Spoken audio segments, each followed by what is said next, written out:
اینا دخترچم صاحب خونه ببریم سر خونه نمیتونم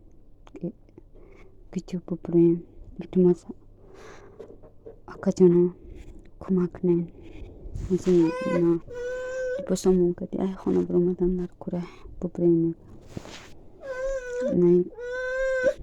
خودش منزش میگه دخنه که گیتو بریم گیتو میریم نمیتونم التماس یورگم تیم سلام علیکم دوستانی عزیز. خیلی که بر شما معلوم است دیروز یک نوار گذاشتیم تو اینکه و این خواهرچمون کمک کنند که بیمار است آیشه جان و امروز مادر آیشه برایم زنگ زد و گفت که صاحب خانه یعنی اینها در یک خانه زندگی میکردند و صاحب خانه باشد این زن را با همراه همین کودک بیمارش از خانه پیش کرده است، یعنی که جابیو از این خانه برآمده را و همین روز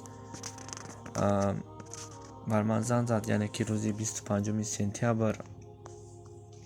ساعت تقریبا 2 بود برایم زنگ زد و همین حادثه را گفتم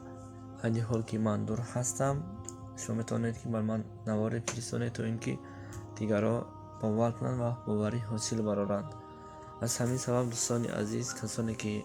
میتوانند کمک کنند و کسانی که میخواهند خیر کنند به همین رقمایی که شما میبینید کرده پیوست است و کمک کنید تا اینکه این زن با همراه این دخترک بیمارش در کوچه سرگردان نشود. البته دوستان عزیز، من خیلی دور هستم و نمیتوانم که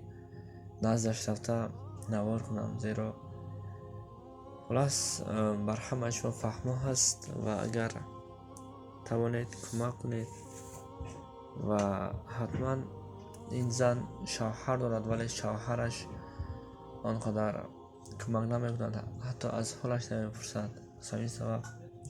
شما نیز از برای الله کمک کنید، انشاءالله یک خیر بهر شما از جانب خداوند خواهد رسید. خب دوستان، همین نوار دیدین و حتما